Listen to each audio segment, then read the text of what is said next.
Live from the studios of Leader News Philippines, Errol Dakame of Kamaong Acero starts now!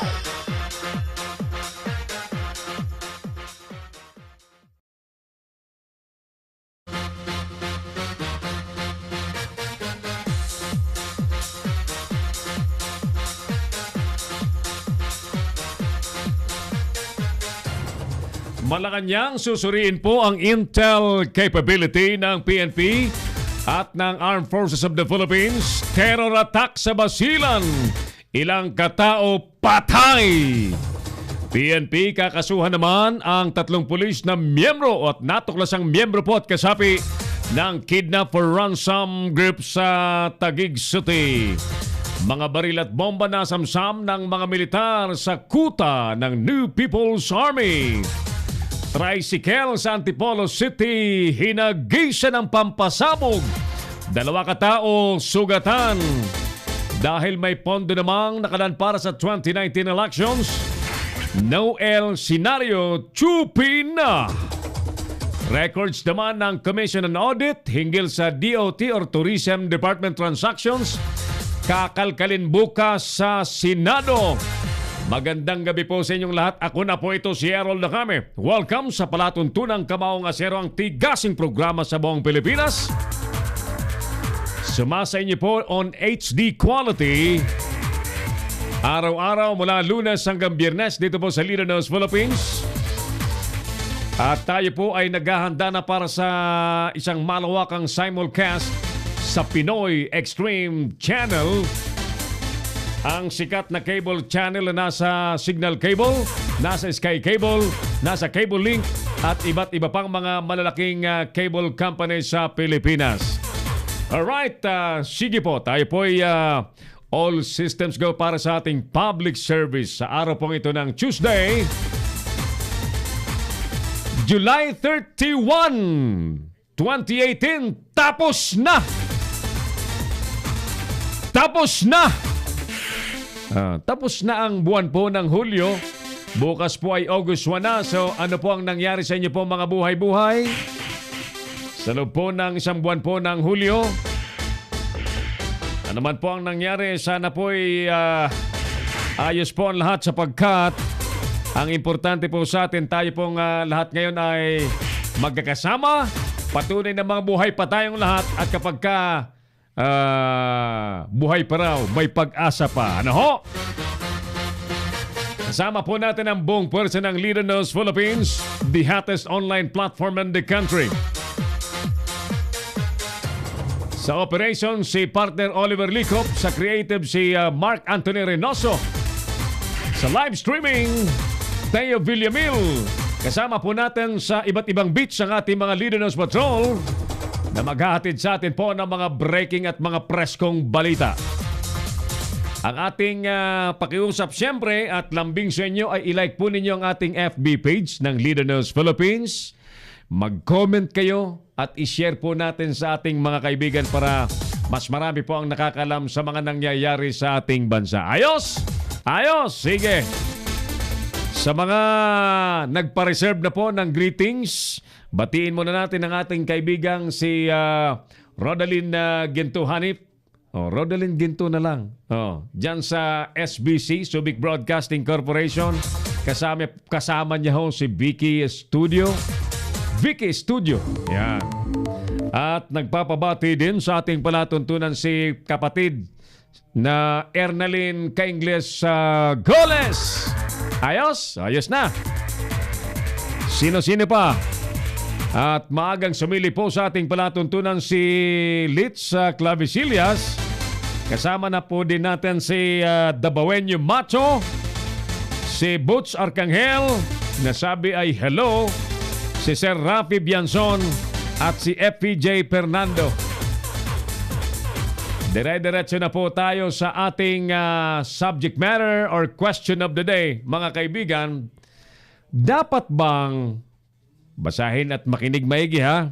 At nais po naming marinig ang inyong pong opinion. Dapat bang magpa-drug test din ang Pangulo at ang kanyang pamilya para mas kapani-paniwala ang anti-drug war sa Pilipinas? Repeat, dapat bang magpa-drug test din ang Pangulo at ang kanyang pamilya para mas kapani-paniwala ang anti-drug war sa Pilipinas? Si Errol Dacame, ang Kamaong Asero. Ano man po ang inyong opinion, isulat po yan, ilagay sa comment po sa ating sa baba ng ating live video sa ating FB page. Dapat bang magpa-drug test din ang Pangulo at ang kanyang pamilya para talagang makita ng lahat na mas magandang malinis na katawan at wala pong sanib ng droga? Ayan. Ano po ang inyong palagay? Ha? Dapat bang Pangulo? Oh, sige. We respect your opinion. Ano man po ang inyong opinion, i-comment po ninyo sa baba ng ating live video dito po sa Palatuntunang Kamaong Asero. Unahin muna natin ang repeke at ratsada po ng mga balita sa ating palatuntunan. Si Errol Dacame, ang Kamaong Asero. Oras natin mga kapatid, 6:51 in the evening. Hello sa mga nasa Metro Manila, mga nasa Bataan, Zambales at Pampanga area, mga nasa Laguna area, mga nasa iba't ibang lugar sa buong kapuluan, Tacloban City, Cebu City, Davao City, General Santos City, sa lahat pong key cities in the Philippines. Hello! Hello! Ang ating contact number sa studio po ay 0927-494-2175. Sa mga Globe users, 0927-414-2175. At sa mga smart subscribers naman po ay 0949-736-5000. Si Errol Dacame, ang Kamaong Asero. Alright. Alamin na po natin ang dahilan bakit na ho umalis na sa alyansa ng PDP laban si Senator Villar sa report ni partner Jojo Sicat. Live po sa Senate of the Republic of the Philippines. Habang nanonood po sa atin at nag-hello din. Hello kay Litch Clavisillas at kay Melanie Poliran. Yeah, Poliran. At siyempre kay Ma'am Amira Sunshine Magdangal ng SKFI, Sulong Katutubo International Foundation. Live na po ngayon mula sa Senado, partner Jojo Sicat. Bakit ba umalis sa alyansa ng PDP si Senator Cynthia Villar, partner Jojo? Go ahead. Go ahead, parang Jojo. Yes, maraming salamat kasamang Errol, nagpaimatik itong si Senadora Cynthia Villar na nasa National Party, na kanyang kawalan na ng interes na makipag-alyansa nga dito sa PDP laban. Sa panayam dito sa Senado, sinabi ni Villar na may nilagdaan sila noon na cooperation agreement sa pagitan ng PDP laban. Subalit hindi naman ito na-exercise ng maayos.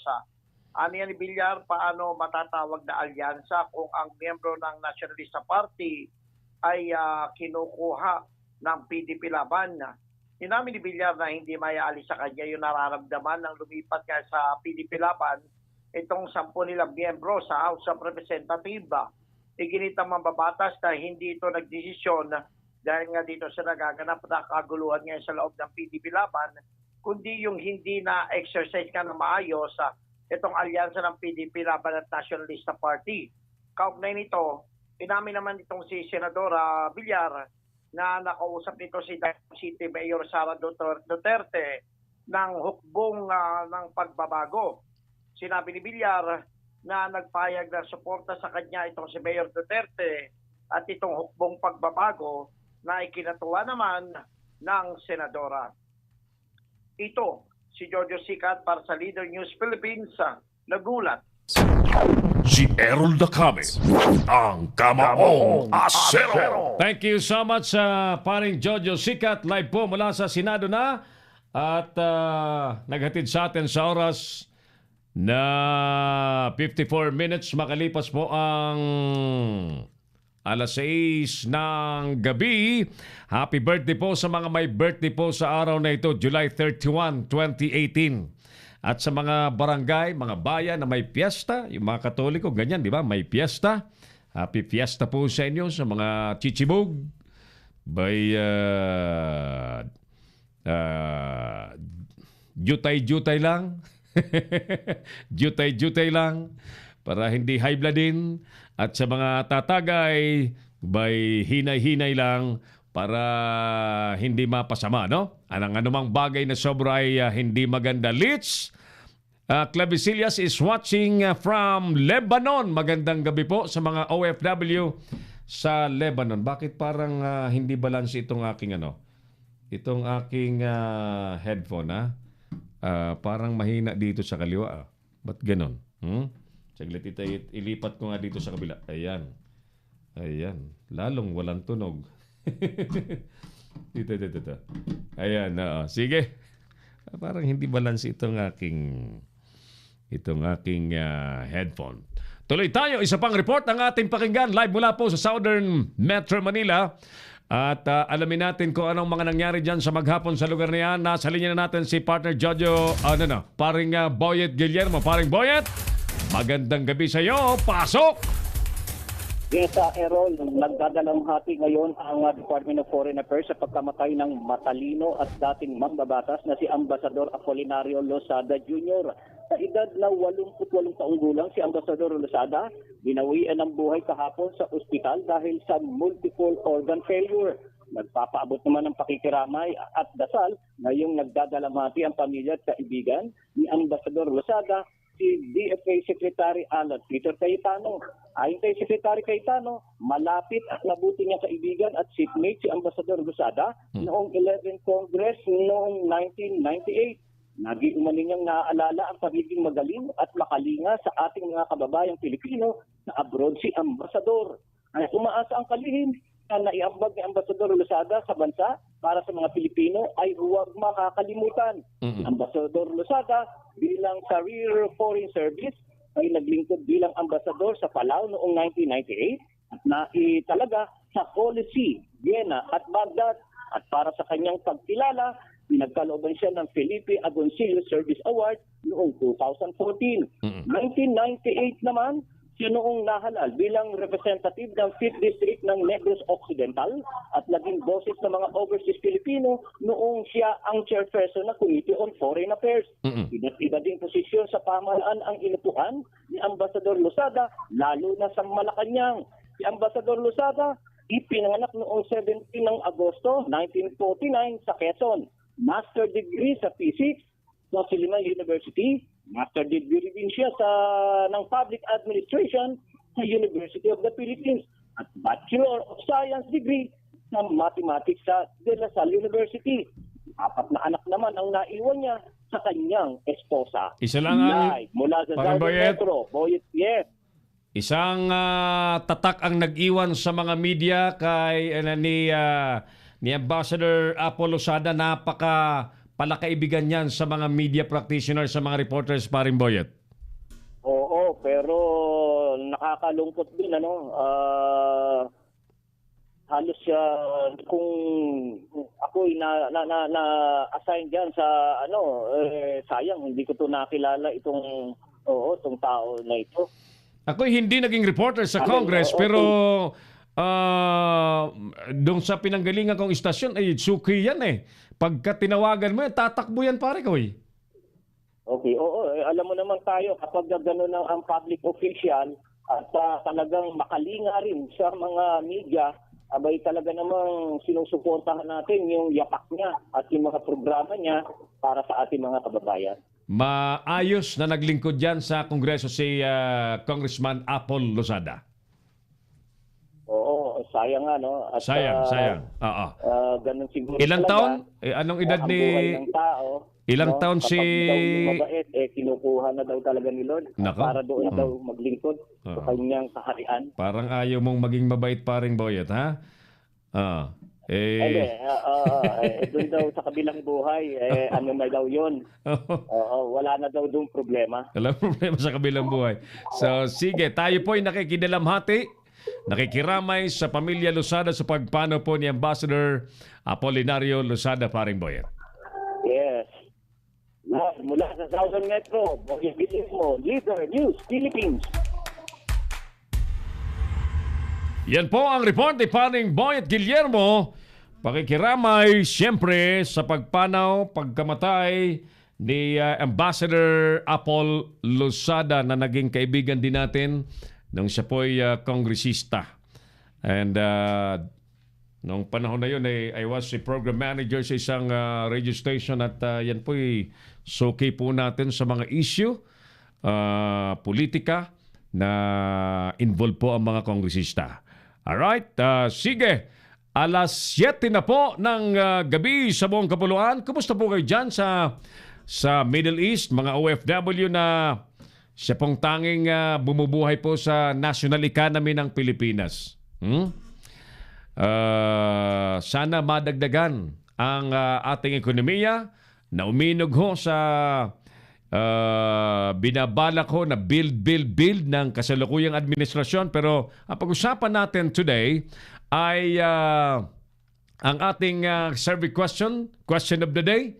Dapat bang magpa-drug test din ang Pangulo at ang kanyang pamilya mismo para mas maging kapanipaniwala ang anti-drug war sa ating bansa? Si Errol Dacame, ang Kamaong Asero. Meantime, report muna tayo sa ating palatuntunan. Police report muna ang ating pakinggan mula po sa lalawigan ng Bataan. Hatid sa atin ni partner Roel Tarayaw. Paring Roel, magandang gabi. Go ahead, please. Good evening.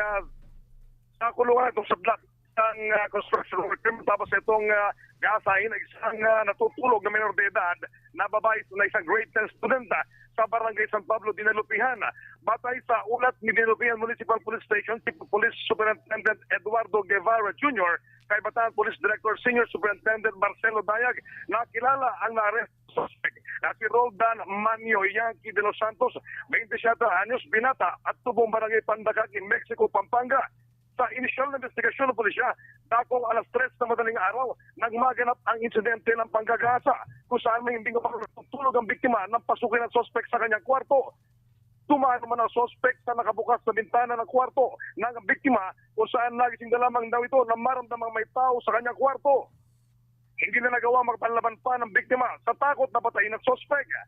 Nakapagsumbong lamang ang biktima sa kanyang ama nang makalis ang suspect, kaya makaraan isang oras agad ding nahuli ang suspect ng mga responding otoridad sa construction site kung saan ito nagtatrabaho. Sinampahan na ang suspect ng kasong rape sa ilalim ng child abuse law. Mula Bataan, ako si Roel Tarayaw ng Leader News Philippines. Nag-uuna.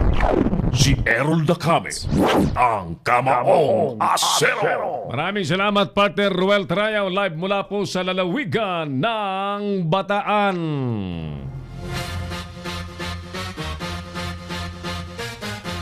Tuloy-tuloy tayo sa ating palatuntunan at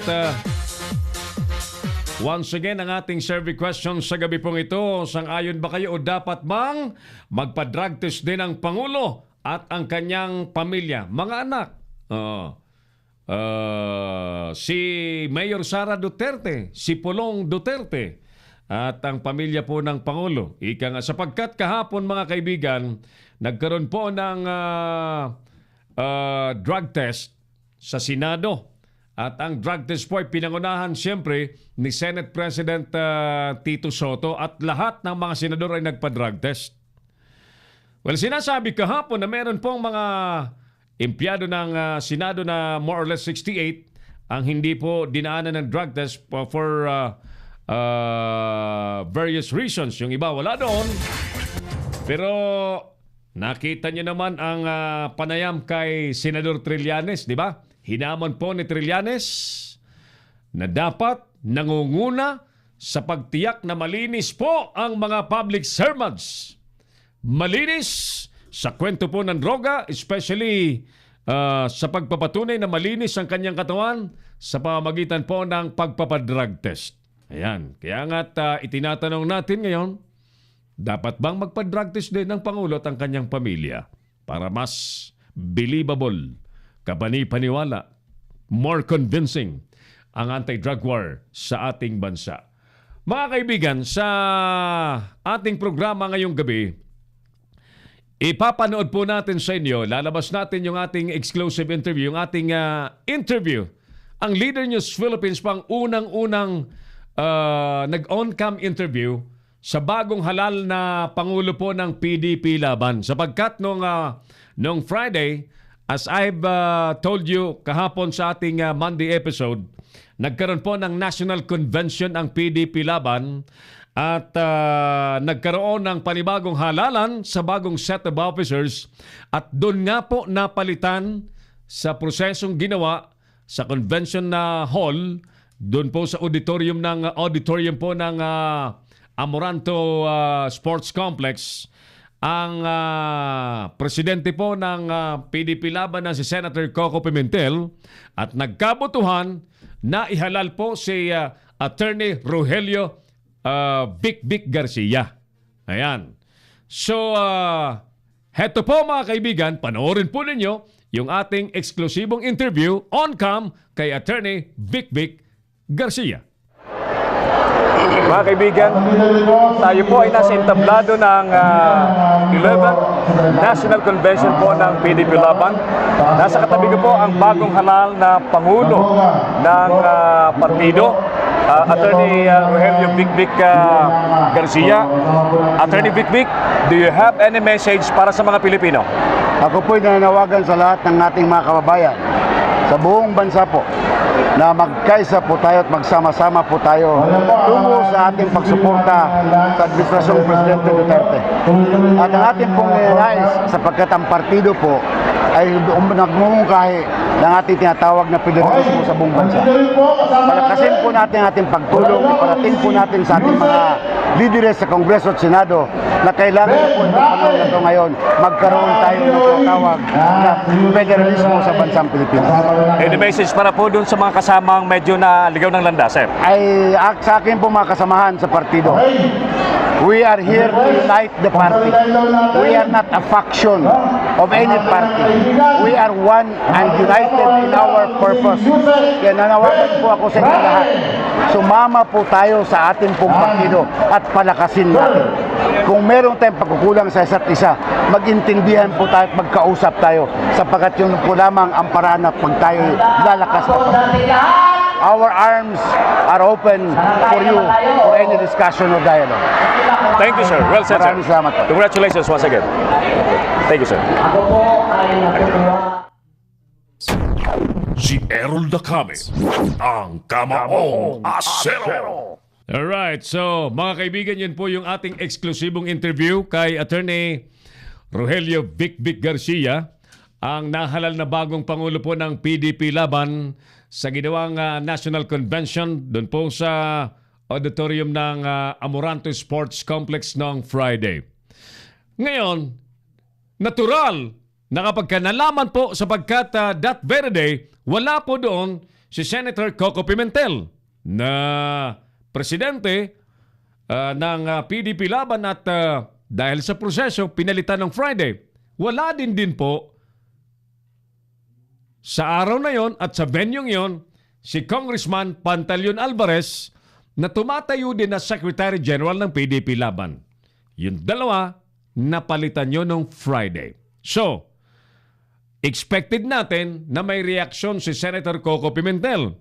Sa interview kaninang umaga, paulit-ulit niyang ipinagwawagwagan po sa media na ang nangyari pong convention noong Biyernes ay isang illegal na aktibidades at hindi niya kinikilala at mananatiling walang galawan po sa liderato ng PDP Laban.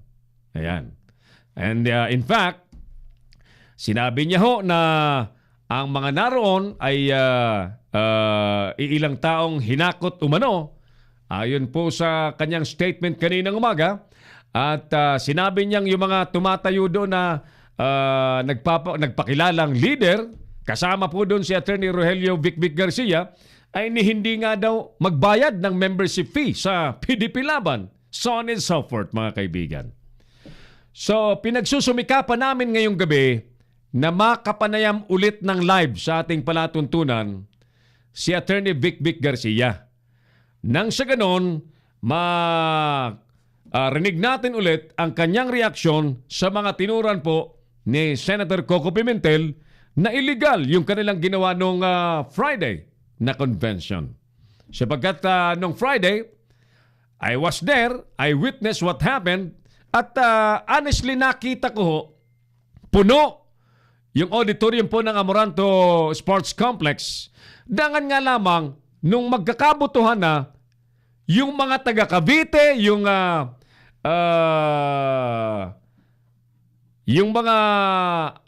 delegado ho galing sa lalawigan ng Cavite na halos 1/3. Halos 1/3 po ng auditorium nag-walk out. Nag-walk out, umalis sila. Nag-walk out. Yun po ang totoo eh. At nagkaroon po ng kaguluhan din ng yung isang leader ng PDP laban ay nagsalita laban sa mga Marcos. Nagkaroon ng murahan, nagkaroon ng palitan ng mapapait at mababangis na salita. And therefore, medyo may gulo nung Friday. But then again, ang tinitingnan nating impact is whether ito bang nangyaring convention last Friday ay talaga nga bang kikilalanin ng COMELEC? Ito ba'y konsideradong legal na legal? Sila nga ba'y nakakomply sa requirements ng isang partidong maghahalal ng mga bagong opisyales? Sapagkat by this time, pag tinanong natin sa Senator Coco Pimentel, illegal daw, ayon sa kanya, ang nangyaring convention last Friday. Pero pagka tinanong naman natin ang grupo ni na Attorney Vic Garcia, by legal sila at bago na ang pamuna ng PDP laban, at maraming sinasabi po kay Senator Coco Pimentel. In fact, doon mismo sa convention, may hinahanap na 300 million ang grupo ni Attorney Vic Garcia na nakolekta raw ng grupo naman ni Senator Coco Pimentel sa kanilang walang habas na napagtanggap ng mga bagong miyembro ng PDP laban na mga galing sa ibang partido, galing po sa iba't ibang lalawigan, mga probinsya, mga mayor-mayor, mga lokal na opisyal, sa halagang 300 pesos kada isang magmimiyembro. Sinasabi po nilang more or less ang napamiyembro raw ni na Senator Coco Pimentel ay mga 100,000. Kaya lang ako, sa ganang akin, kung sinasabi ni na Attorney Vic Garcia na nakapagpamiyembro ng mahigit 100,000 ang PDP laban sa pamamagitan ni na Senator Coco Pimentel, ano ngayon ang quorum? Ano ang bilang ng quorum dapat kapag may convention? Di ba? Nung araw na yun, diniklarang may 2.5 daw doon sa loob ng May 2.5 daw doon sa loob ng auditorium. Pero bago magkabutuhan, nag-walk out yung mga taga Cavite. Ayan. Yun po ang totoong nangyari. I was there. Kaya ako nagtatanong, ano ba ang official na quorum when it comes to numbers, di ba? Sapagkat ang quorum, it should be 50 plus 1.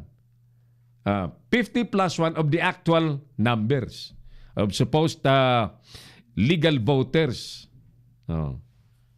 Dapat napapayagang bumoto sa mga ganyang electoral process ng partido. At yan naman po ay panuntunan ng parliamentary procedure. Kasi ganong procedure po ang ginamit ng convention ng Friday. Well, anyway, mga kaibigan, sisikapin naming mailagay sa ating programa ngayong gabi si Attorney Vic Garcia para matanong natin kung ano ang kanilang damdamin sa naging reaksyon ni Senator Coco Pimentel na dinideklara na illegal ang nangyaring convention last Friday. Si Errol Dacame, ang Kamaong Asero. Alright, balikan natin yung ating survey question sa ating palatuntunan, mga kapatid. Dapat nga bang magpa-drug test din ang Pangulong Duterte kasama ang kanyang pamilya para mas believable, mas convincing, mas kapani-paniwala ang anti-drug war sa Pilipinas? Si Errol Dacame, ang Kamaong Asero. Hi kay Lloyd Aurelio. Lloyd, anong sagot mo sa ating tanong, Lloyd? Tagasan ba si Lloyd Aurelio? Butsang Arkanghel dyan sa Caloocan City. Salamat sa panonood. Litz Clavisillas dyan sa Lebanon. Kumusta kayo dyan? At sana'y lahat pong mga OFW ay lagi lamang na safe sa lahat ng oras. Alam niyo, yan po ang laging hamon sa mga nag-a-abroad, mga nagbabakasakali. Kapital po ang lakas ng loob, ang skills ng ating mga OFW. Talagang makikipagsapalaran sa abroad sa ngalan po ng ikabubuti ng pamilya. Ayan.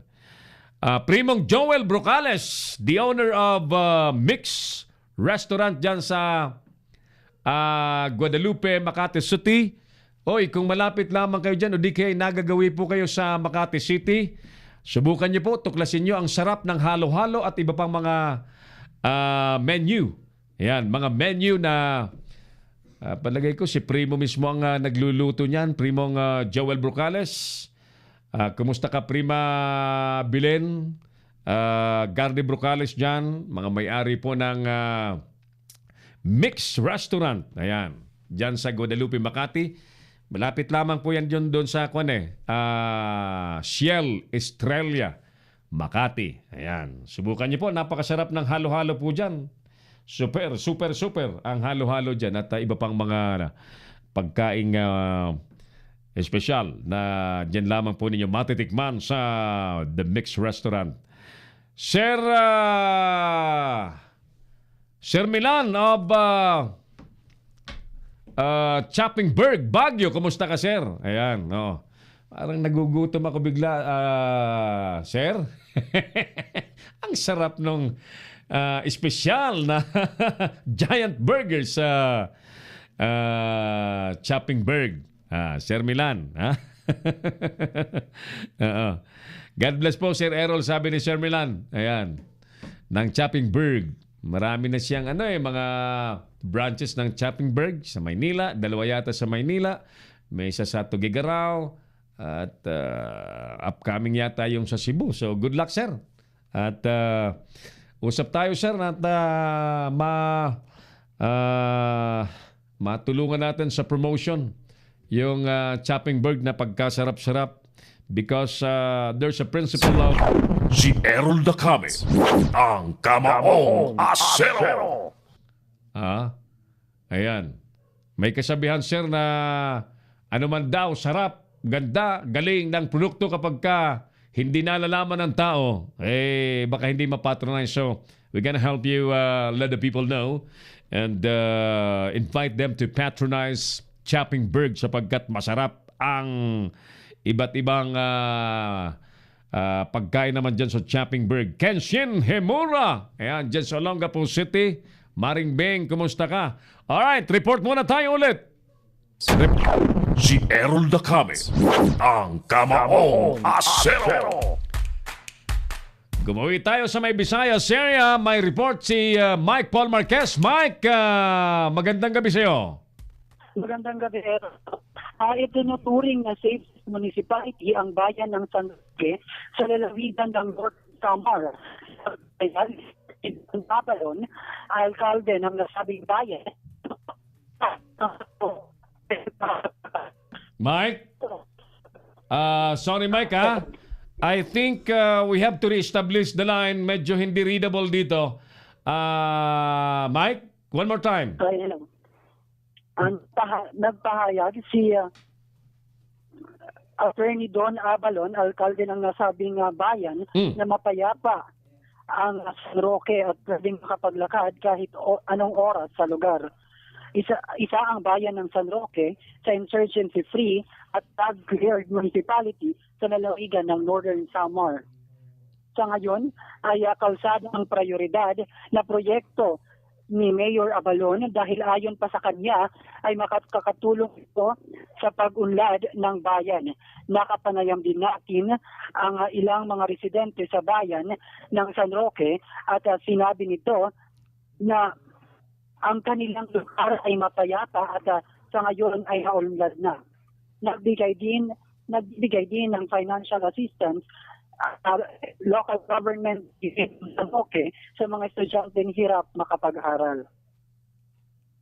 Very good. Very good. So, ang mga mayor na ganyan, walang duda na magpapatuloy ang tiwala ng mga residente at mga constituentes, lalo't malapit na naman ang eleksyon, ano? I'm sure hindi lamang yan ginagawa ni mayor dahil malapit ng halalan. Sapagkat ang isang mayor, babae man o lalaki, tumatayo siyang magulang ng isang munisipyo na dapat inaaruga, inasikaso ang mga pangangailangan ng kanyang nasasakupan, Mike.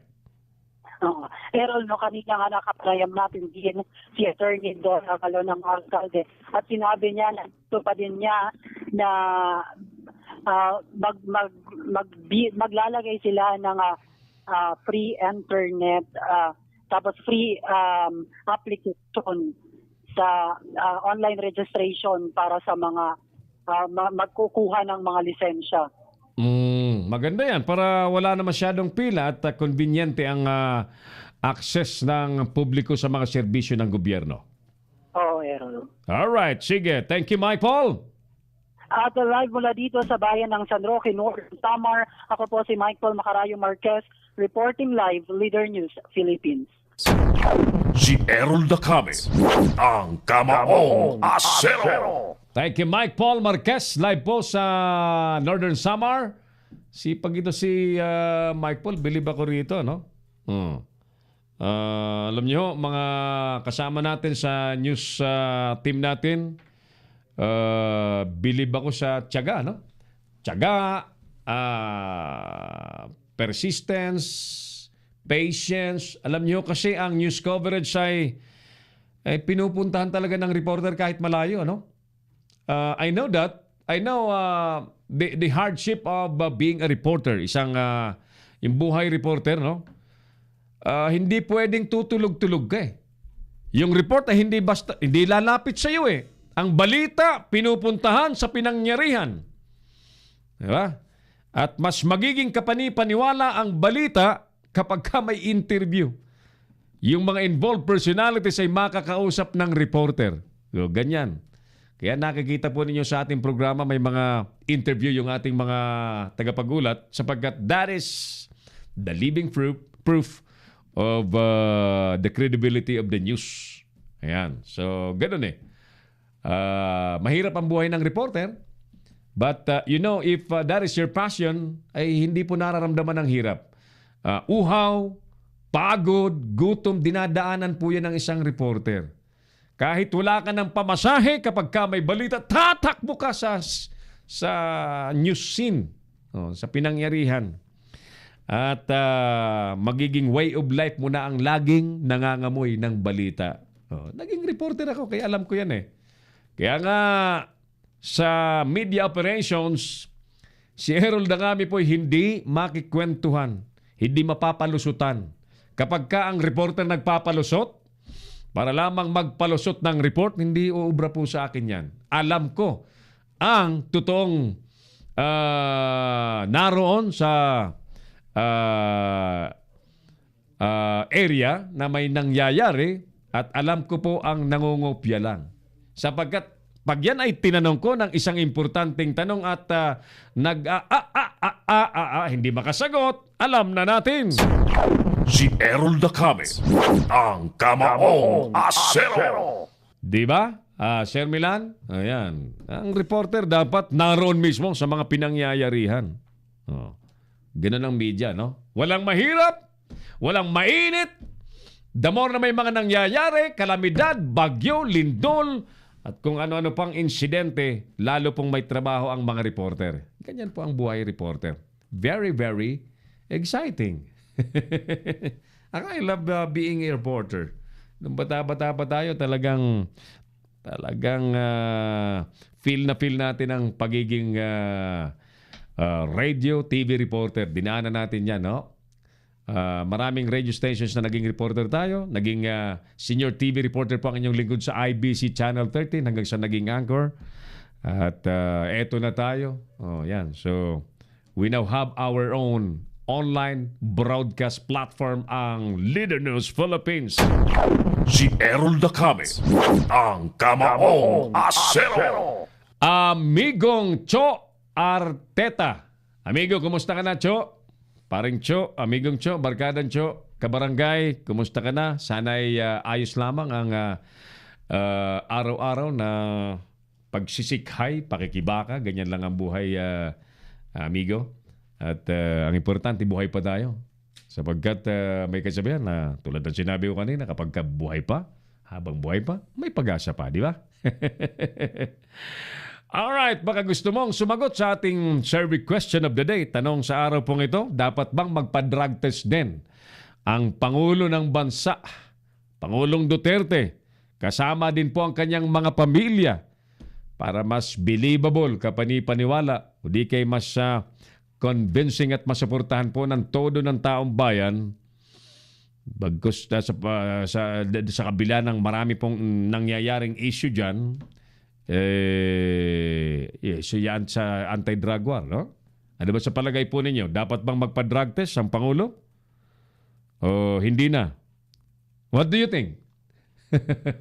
What do you think? I-comment po ninyo ang anumang inyong naisip, anuman po ang inyong totoong damdamin sa ibaba pong parte ng ating live video. Magandang gabi po sa mga taga Zambales area, mga taga Olonga po, no? Sa mga taga Subic area. Yan. At sa ating kaibigang former Mayor James Bong Gordon Jr. Mayor Bong, kumusta ka? At kung papayagan po ng Panginoon, ay magkakasama-sama po tayo dyan sa Subic Broadcasting Corporation. We already had a meeting last July 16 kay Mayor Bong. Kasama natin sa meeting si Sir Ernie. Yan. Si Sir Ernie, si Sir Andrew, si Ma'am Tet Marsan Estrella at si Consiel Edic Piano. And nag-usap-usap kami kung paano pagandahin po ang Subic Broadcasting Corporation na nag-operate po ng TV22, ng DWOK FM 97.5 at ng isang AM station na DWGO 1008 kHz. Ayan. At muli ang ating anunsyo siyempre na very soon ang Kamaong Asero po at ang iba pang mga programa po sa Leader News Philippines ay mapapanood na ninyo sa Pinoy Extreme Channel. Isa pong sikat na cable channel sa Signal Cable, sa Sky Cable at sa iba pang mga malalaking cable companies sa Pilipinas. Abangan po ninyo, no? Pinoy Extreme Channel, mapapanood po ang Kamaong Asero. Mas maganda po ang lalabas na programa the moment na tayo po'y ikinarga sa Pinoy Extreme Channel. So abangan po ninyo. Sir Errol, anong channel po yan sa Signal Cable?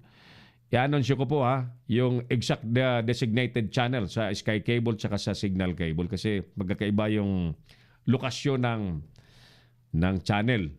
Kapag nasa cable na, no? Merong 99, merong 70, merong ganun, no? So, keep on watching our show sapagkat lahat yan ay i-anunsyo po natin dito. Alright?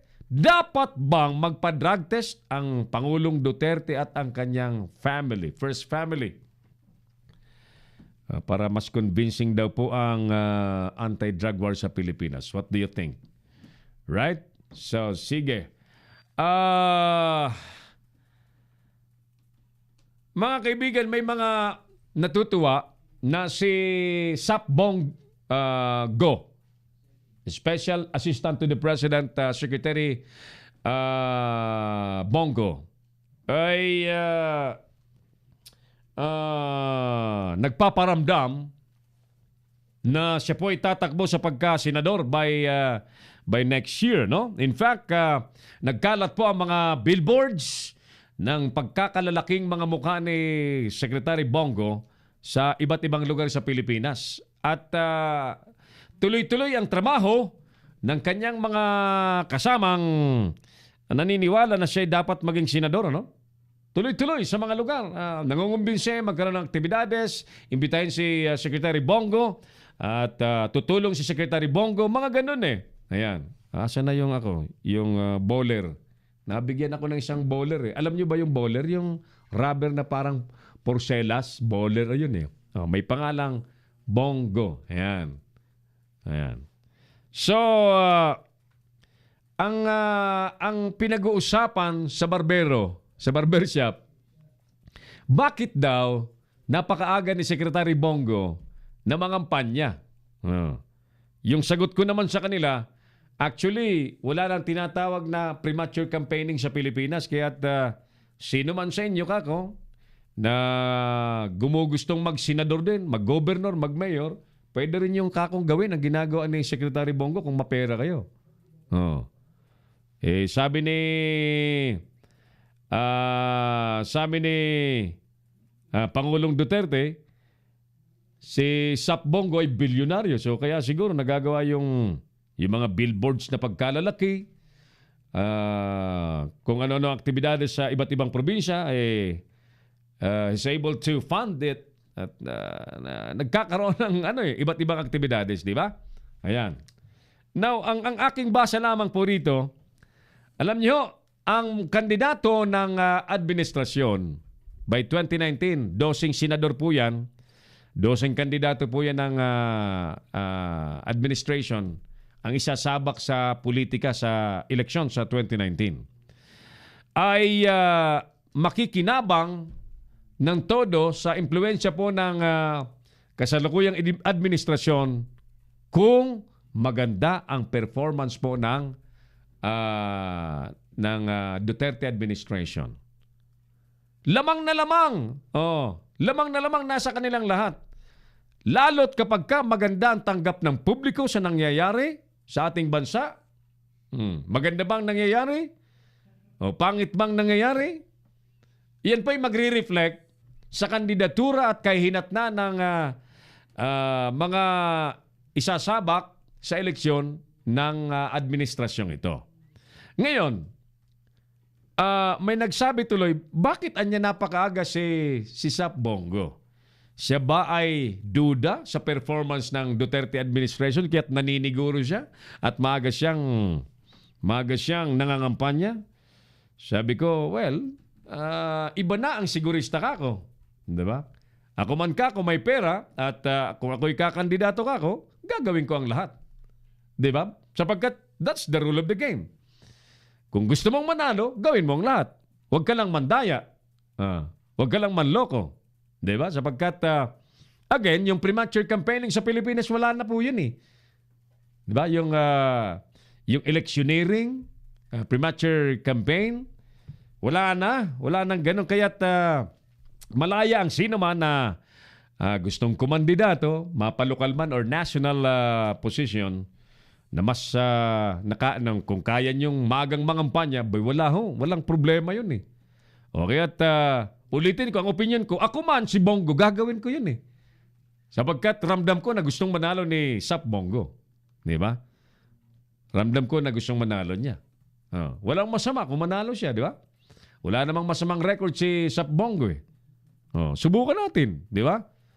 Bakit ba si Manny Pacquiao? Ano ba naman ang sikat dahil sikat world champion sa boxing. But other than that, ay tumutulong naman. No? Sige. Okay. But you know, ang Senado po ay legislation, di ba? Ang Senado po ay legislation. Yan ang sinasabi ko. Bakit nabura yung Bakit nabura yung aking binabasa rito? Manay Jun Bornasal.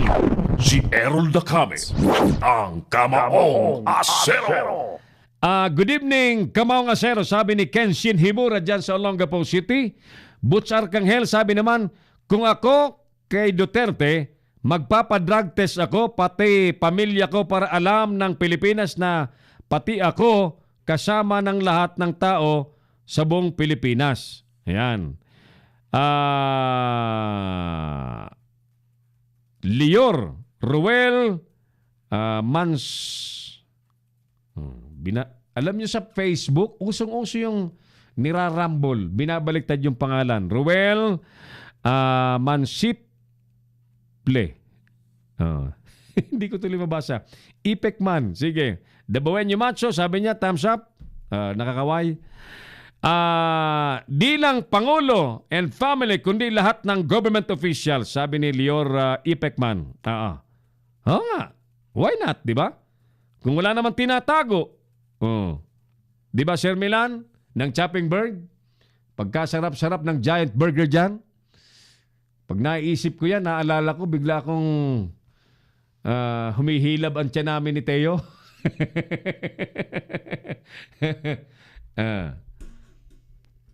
May telepono yan, di ba? Nanonood si Sir Milan kahit hindi mo tawagan yan eh. Alam mo yan, si Sir Milan, very generous yan. Kahit hindi mo tawagan yan eh. Ayos yan, mabait yan eh. Ganyan po ang sikreto ng mga negosyo. Matalino, skillful ang mga nagmamanage at may puso. Yan, may generosity. Di ba? Yan eh. The more, may kasabihan, di ba? Ang secret of abundance is by giving more. Ganun eh. By giving more. Sir Oliver De Leon sa Tuguegarao City, kumusta na po kayo? Ayan. Basta ako, naniniwalang mananalo ho si Sap Bongo. Ayan. Di ba, Manoy Junmar Nasal? Wala pong masama. Wala pong masamang tinapay sa atin kay Manoy, kay Sap Bongo. Correct ka dyan, kabayan. Kung nasa panglasa pa ng mamamayan, ang administrasyong walang dudang lumusot ang mga pangsabak at manok ng ka-DDS. Yan. Gandang gabi po sa mga DDS, ka-DDS. Ayan. Talagang ganun talaga eh. Magre-reflect sa boto po ng mga Pilipino kung gaano kagaling ang administrasyon. Kung maganda po ang nangyari,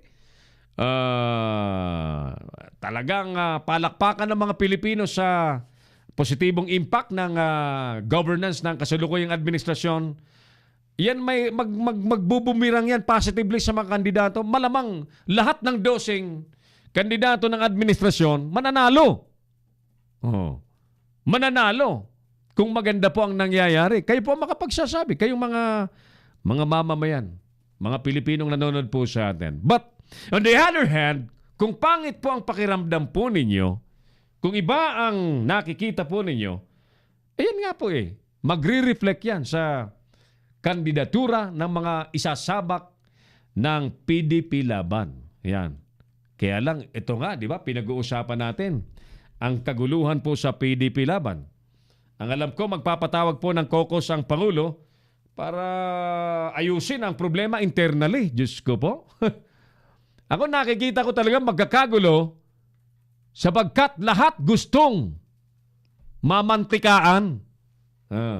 When I say lahat gustong mamantikaan, lahat gustong mapwesto. Masikip siyempre ang gobyerno. In fact, ang gobyerno po di naman po ito recruitment agency tsaka employment agency na suporta sa politika para pag nanalo ay lahat. Naging problema rin ito ng kaibigan kong si Ubando Mayor Edwin Santos. Landslide siya sa pagka-mayor sa Ubando. Ngayon ang ganda na po ng Ubando, Napakaganda na. Ay talagang 360 degrees din po yung pagbabago dyan sa Ubando, sa Bulacan. Gawa po ng ating kaibigan si Mayor Edwin Santos. Libo-libo yung kanyang supporters. Ang problema, lahat gusto mapwesto. Humihiling na mapwesto sa munisipyo. Which is very impossible. Sa dami ba naman ng mga botante, mga sumuporta, di naman pwedeng yan eh. So, similar to what is happening sa national leadership ng Pangulong Duterte, ang dami pong sumuporta sa Pangulong Duterte at halos lahat po ay gustong mapwesto. Kaya expectedly, nagkakagatan po sila. Nagngangat-ngatan parang iba ay malaglag. Yung malalaglag at mapapalitan naman ng ibang hindi pa nakakatikim ng mantika. Sara Digia, magandang buhay po. Pa-shoutout po kami dito sa Rim Gabon, nila Rim Gabon at Rosemary Cabarubias. Yan. Ma'am Rosemary Cabarubias, kaya natin yan. Tiis lang. Watching from Saudi Arabia. Thank you, Ma'am Sarah Digia. At sa mga nasa Saudi Arabia, Paringgani Oro. I'll be expecting you here sa studio sa Friday, ha? At si batchmate Mar Ira dyan sa Sorsogon City. Sorsogon City ba yan? Si Paring Mar. Paring Mar, kumusta ang anak mo dyan? At ang pamilya mo sa Sorsogon, lalawigan ng Sorsogon. At sa mga kababayan ko sa Bicol Region, sa Bicolandia, maray na banggit nabi sa Indogabos. Ano lamang ang pamanggihan tangon yan na Martes na banggi. Ako naguguslok na. Naguguslok na. Parang medyo maragsak na salita ng nagugutom sa Bicol. Naguguslok. Dito ako? Sige, sabi mo. Yan. Gandang gabi po sa mga taga-Pateros. Kinakalikot ni partner Oliver Licop yung ating camera. Antabayanan po ninyo, no? Very soon, magkakaroon po ng sariling palatuntunan ang inyong idol, Oliver Licop. Road Captain. Maglalagalag, tuloy-tuloy ang lagalag ng ating kaibigan. Pupunta ho sa kung saan-saan. Mga paalala sa kalsada, safety, ika nga, para ang mga motorista natin ay makauwing buhay. Walang problema sa pamilya at siyempre magpi-feature siya ng mga magagandang lugar na pwede nyo puntahan kapag weekends, ganun. Bagan po ninyo, Road Captain. Marami pang ibang mga programang lalabas po tayo. Dito po sa Leader News Philippines. At ang mga programa pong yan ay unti-unti ilalabas po natin sa Pinoy Extreme Channel. Si Errol Dacame, ang Kamaong Asero. Ayan, sige. Balik tayo dito sa kamerang ito. Paborito ko ang kamerang ito. Gwapo ako rito eh. Gwapo ako rito. May ganyan eh. Gandang gabi po kay Manoy Jun Bornasal. By the way, nais ko pong batiin yung mga kasama po natin sa Philippine Online Broadcasters Association, POBA. Ang bagong tatagpo na samahan ng mga online broadcasters sa Pilipinas. The pioneering and most credible online organization ng mga broadcasters sa Pilipinas. Mga kasama po natin dyan, of course, si Mario Batigas kasama, kapatid na Mario Batigas, Kapitan Mario Batigas, si paring Gani Oro, Oliver Licop, Jun Bornasal, Danny Mangahas ng Euro TV, of course si Errol Dacame. Ayan, yan po yung mga pillars of POBA. At siyempre, binubuksan po natin, very soon bubuksan po natin sa membership ang POBA sa lahat pong mga nasa online na broadcast activity natin. Sa industriya po ng online broadcasting sa buong Pilipinas, kayo po'y welcome. Magparehistro po kayo, sumali po kayo sa ating Philippine Online Broadcasters Association. The pioneering, the most credible, pinagkakatiwalaan, iginagalang, inirerespetong online organizations, online broadcasters organization sa Pilipinas. Si Errol Dacame, ang Kamaong Asero. Ayan, bumalik na yung level ng nabalansin na yung headphone ko. Ayos. Thank you. 43 minutes makalipas po ang alas 7 ng gabi. Tuloy tayo sa ating mga topic. Sige, puntahan na natin yung ating mga topic tonight. Mga kaibigan, sa araw pong ito may terror attack po sa Basilan. May terror attack na nangyari po sa Basilan at ayon po sa nakarating na balita sa atin, ilang katao po ang namatay. Ayan. Ang problema, hindi pa matukoy ng gobyerno kung anong grupo ang may katarantaduhan na sinaniban po ng demonyo ang kanilang mga katawan at nagpasabog. Marami po ang namatay. Ayan. Nga lang, as usual mga kaibigan, tila walang alam ang PNP at ang AFP, mga sundalo at mga militar natin. Walang kaalam-alam na may mangyayaring ganon. Iyan po ay trabaho ng intel community ng ating mga otoridad. Kung sila po'y hindi tutulog-tulog sa pansitan, masasawa tayo Malalaman nyo na may ganyang uri ng plano para mailigtas po ang mga ordinaryong mamamayan, lalo na po ang mga maliliit na bata. Wala Kaya mismo, ang Malacanang gustong i-review. Gustong i-calibrate, alamin ulit. Ano man nangyayari? Bakit nalulusutan? Nalusutan ang armed forces doon sa Marawi Siege. Di ba? Ang tagal ng preparasyon ng mga terorista, nakapaghukay sa lungsod ng Marawi. Walang alam yung militar? Walang alam yung pulis? Pero eto ka milyon ang intelligence fund ng PNP at ng militar. Pati din ang Palasyo Malacanang, milyon ang intelligence fund. Bakit incapable ang ating intelligence community na masagap ang ganyang mga impormasyon? Si Errol Dacame, ang Kamaong Asero. Saan ba napupunta ang milyones na intelligence funds? Yan ang mapag-uusapan dyan Yan na yung magiging usapan dyan sa dulo Sapagkat kung yan po ay nailalaan talaga in information gathering that will be processed and be acted upon by the authorities, wala po sanang makalulusot na mga terroristic activities. Si Errol Dacame, ang Kamaong Asero. Yan. So, apparently, the palace itself, nagdududa bakit ganun.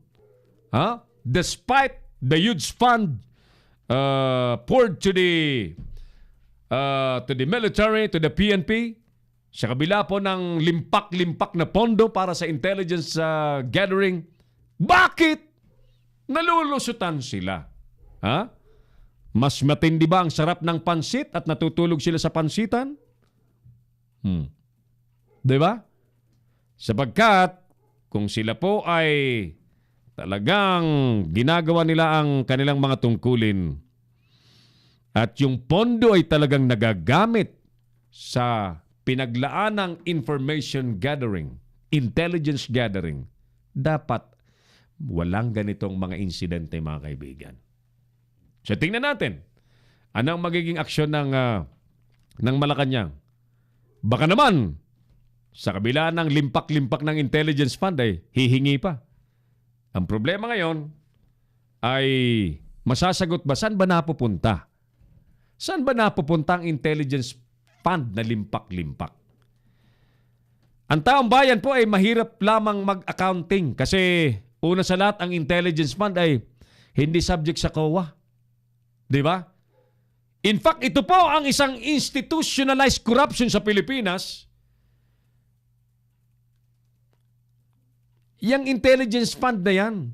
Diyan ho yumayaman ang mga may hawak ng perang yan sapagkat wala pong required na documentation ng COA para i-account ang pera kung saan po napupunta. Simpleng letter, sinabi ni mayor, sinabi ni presidente, sinabi ni militar, ni general na ganito ang...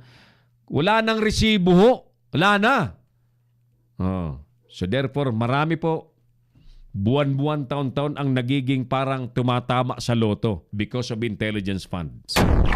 Si Errol Dacame, ang Kamaong Asero. Alas 7:48 po ng gabi.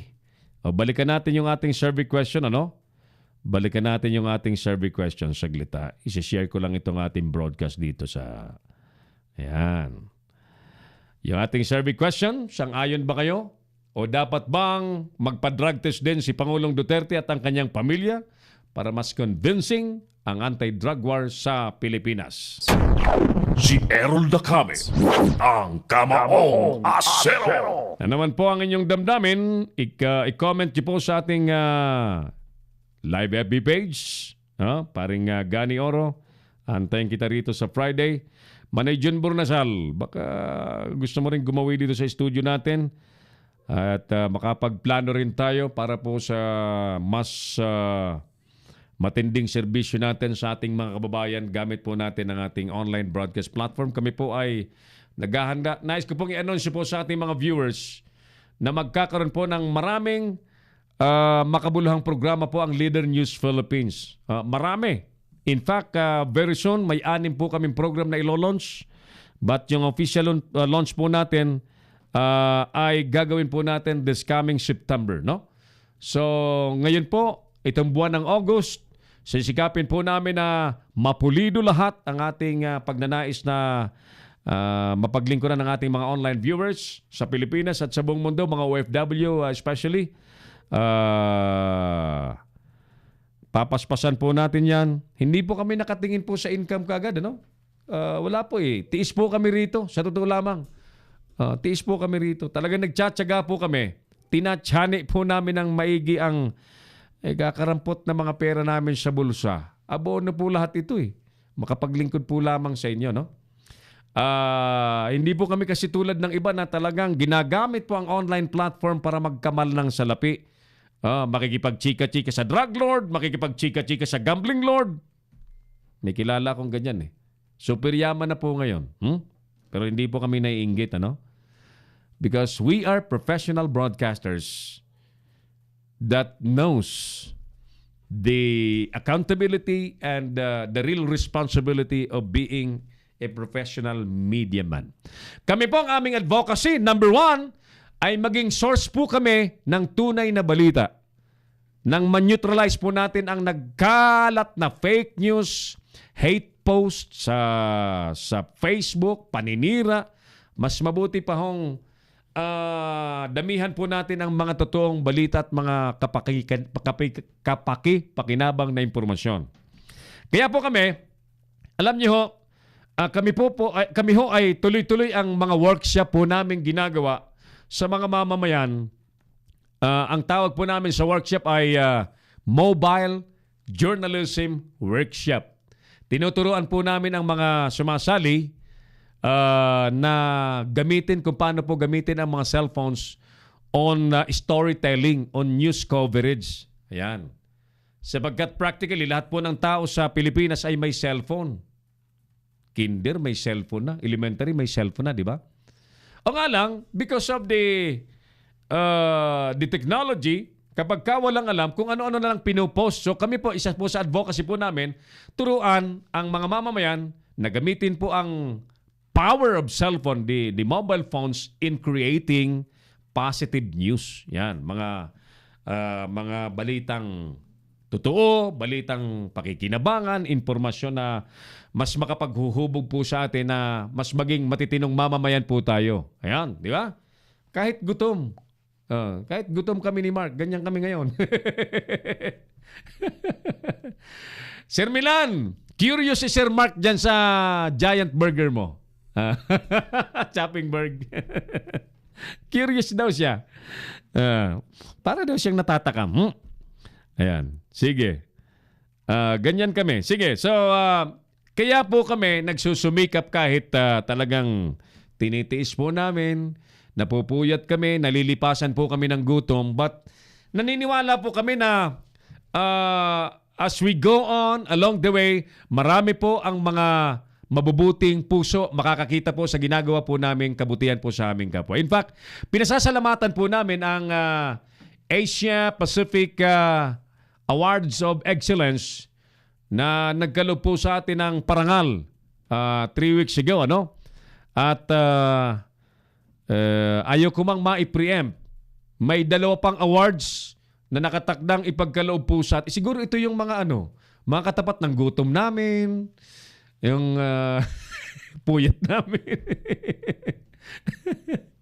Sana nga yung kada isang award, 1 milyon, ano? Sana may pera ba yon? Pero yung mga awards nang yan wala pong perang may tutumbas dyan. Alam niyo, ganun yon. Walang katumbas, halaga ng perang may tatapat po dyan sa mga ganyang pagkilala. Sapagkat it entails our sincerity, our being skillful, yung ating pagiging yung expertise natin sa pinili po nating profesyon, yung yung media broadcast natin.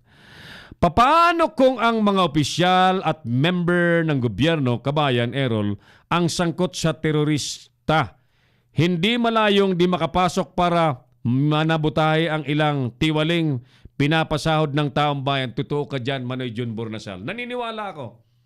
Isang patunay niyan, yung nahuling kidnap o ransom group, mga pulis. Oh. Paano yan may di-deny ng gobyerno? Yung isang crime scene sa Cebu na may pinatay na konsihal, may ID ng pulis na naiwan. Paano na yan? Diyos ko Lord, I hate drugs. Ay, nako. Sangayon ba kayo na magpa-drug test din ang Pangulo at ang kanyang pamilya para gawing mas convincing, kapanipaniwala ang anti-drug war ng gobyernong ito? Si Errol Dacame, ang Kamaong Asero.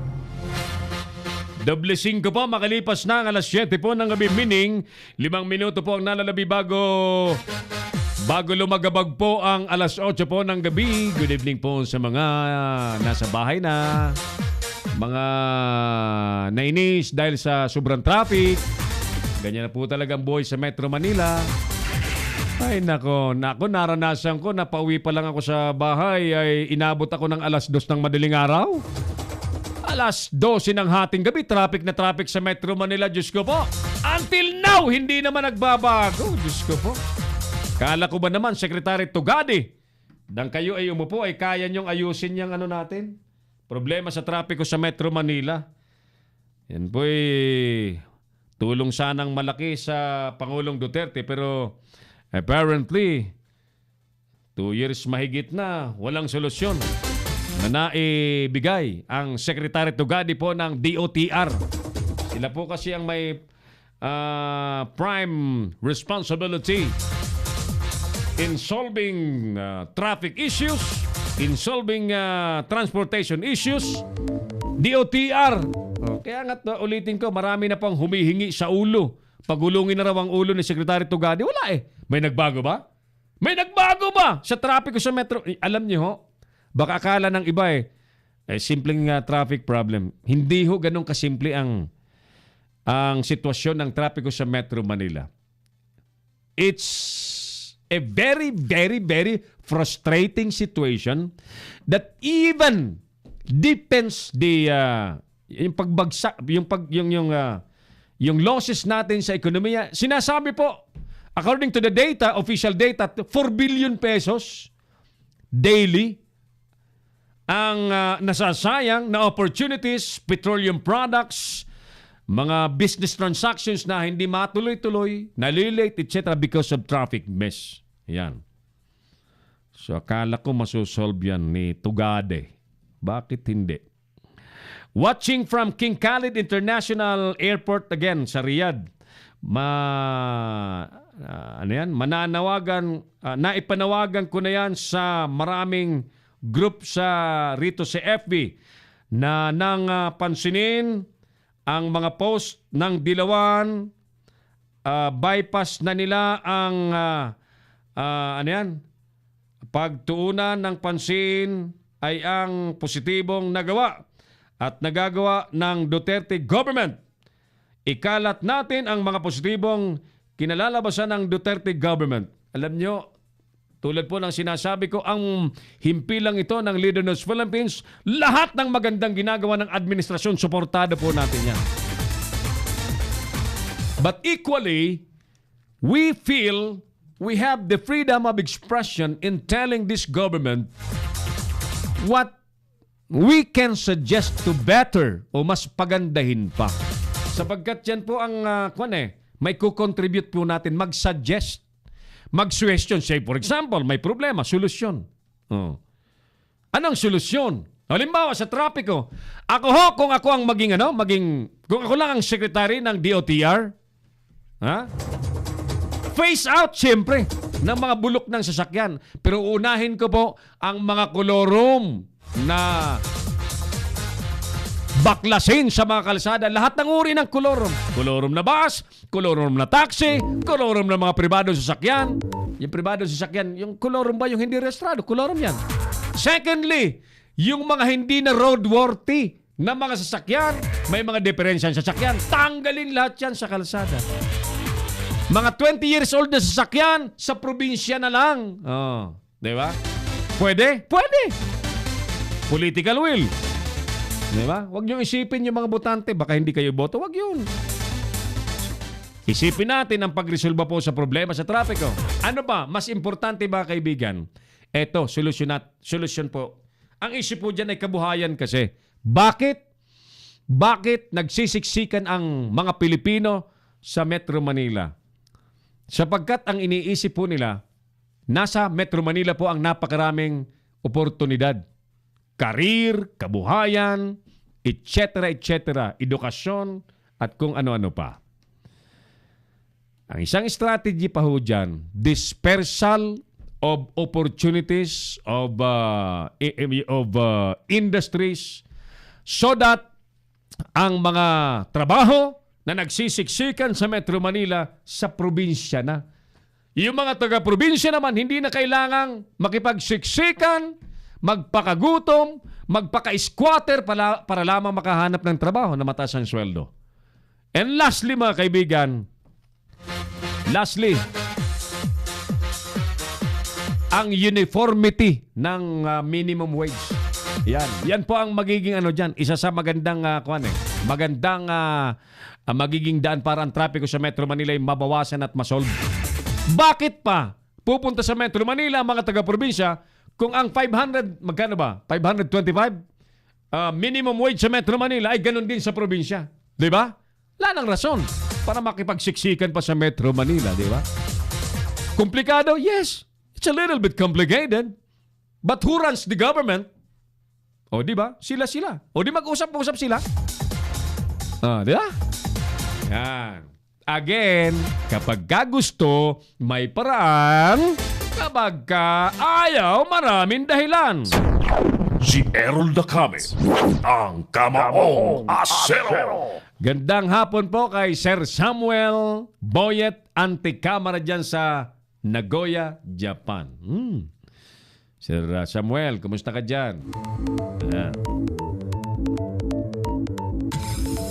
Gandang gabi. Gabi rin sa Japan kasi malapit lang. Kunti lang ang time difference natin. 1 oras yata sa Japan? Oo. Sir Samuel Boyet Anticamara, thank you for watching our show.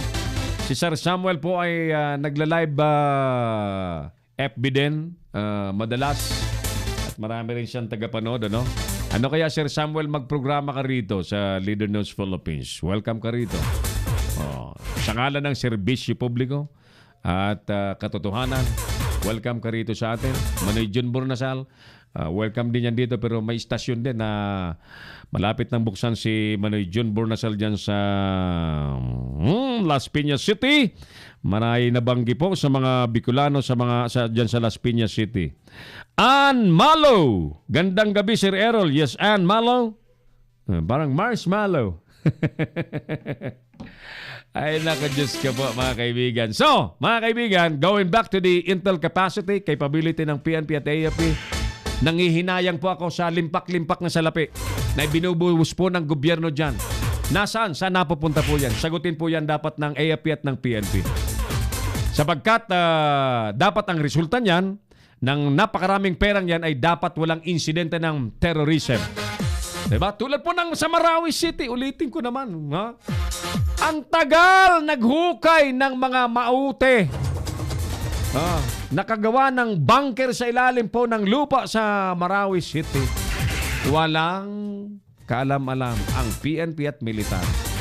Tulog sa pansitan. Samantala, ayan, kakasuhan daw po yung 3 pulis na natuklasan at nabuking na miyembro po ng Kidnap for Ransom Group sa Taguig. Aktibong pulis, mga hayop kayong mga pulis kayo, mga demonyo kayo.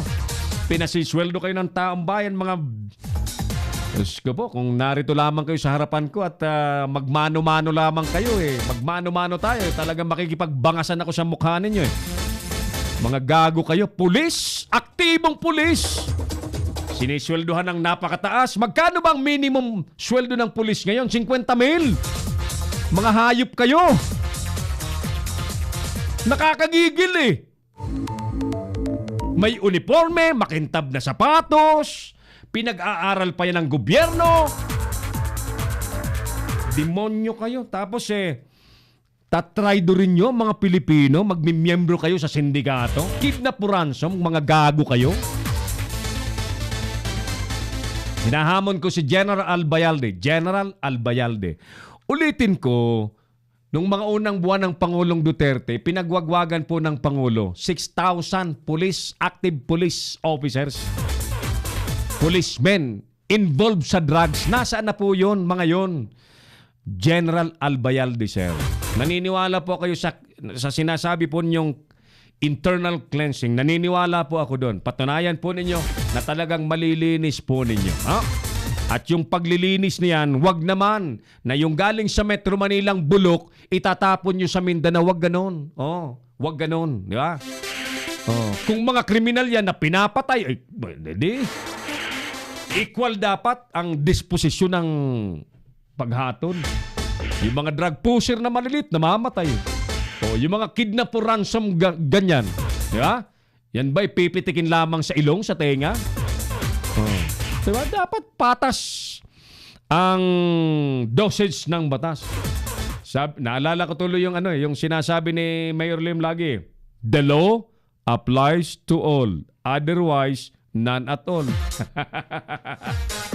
Mananalo pa kaya si Mayor Lim sa Maynila? Kakandidato daw ulit Si Erap kaya mananalo pa sa Maynila? Bantot ngayon ng Maynila Diyos ko po. Anmalo! At by the way, salamat po sa Long Ridge Philippines na pinagmamalaki po natin yung kape ng Long Ridge Philippines, ang Cordyceps Militaris Coffee. Matindi pa sa Viagra ang epekto. 3 days ang epekto. Sir Samuel Boyet Anticamara, 3 days ang epekto ng aming kape rito. Doon po sa mga nais makasubok ng kapeng yan, Cordyceps Militaris Coffee ng Long Ridge Philippines, tawag po kayo rito. Ang ating mga telepono po ay 0927-494-2175 at 0949-736-5000. Meron pa tayo na mahiwagang pie cup. Parang tumbler siya, stainless na parang tumbler, but basically may kapangyarihan po yung tumbler na yun na i-convert yung ordinary water into alkaline water. Ang alkaline water ay panlaban po sa sari-saring karamdaman po sa loob ng ating katawan. Ako po, living witness. Yung problema ko po, ulitin ko, yung problema ko po sa acid, hindi na po ako makapagkape, hindi ko po mapagbigyan ng mga kaibigan kong, pre, happy birthday, ganyan, may tagay na konti, hindi ko mapagbigyan Acid kasi. Pag nag-acid ako, sunod ng blood pressure, tumataas. Nawala yan lahat ng yan problema ko yan dahil po sa pie cup ng Long Ridge Philippines. Thank you, Long Ridge Philippines. Ma'am Vicky Go, yan, Jenny, Florence Sandaya. Padamihin pa natin ang nakakaalam ng Long Ridge Philippines. Carlo Reyes ng Mitsubishi Motors. Good evening, Ka Errol. Magandang gabi rin, Carlo. Sa ilang saglit mga kaibigan, ang Bible Cafe nila Pastor Ram Gamboa. Si Pastor Ram po ay nasa Las Vegas, Nevada. Yung mga kasama po ay nandito sa studio, but kita nyo naman, di ba? Because of our technology, we can integrate the broadcast points wherever, kahit siyang dako ng mundo, na-integrate po natin yun na parang nasa studio po lahat. Kaya kung si Sir Samuel Anticamara ay gustong magprograma sa Leader News kahit nandyan sa Nagoya, Japan, pwede yon. Si Partner Bong David sa Netherlands, makakapagprograma rito, abangan po ninyo. Live sa Netherlands, dito sa Leader News Philippines. Manoy John Burnasan, live galing sa Las Piñas, pwede yun. Synergy ng kanyang Puna at Banat station, pwede yun. Lahat posible pag gusto. Muli po nating pasadahan mga kaibigan yung mga mainit na isyu sa araw pong ito. Malacanang susuriin po ang intel capability ng PNP at ng AFP. Terror attack sa Basilan, ilang katao po ang patay. PNP naman, kakasuhan na ang 3 pulis na miyembro po ng Kidnap for Ransom Group sa Taguig. Mga baril at bomba na samsam ng mga militar sa kuta ng NPA. Tricycle sa Antipolo City, hinagwisan ng pampasabog. 2 katao sugatan. Dahil naman may pondong nakalaan para sa 2019 elections, no el scenario, chupi na. Records po ng Commission on Audit, hinggil po sa mga transaksyon ng Department of Tourism. Kakalkali ng Senado bukas, ayon po kay Senator Gordon. Mga kaibigan, sa ating tanong na dapat bang magpa-drug test ang Pangulong Duterte at kasamang kanyang pamilya para mas convincing ang anti-drug war sa Pilipinas?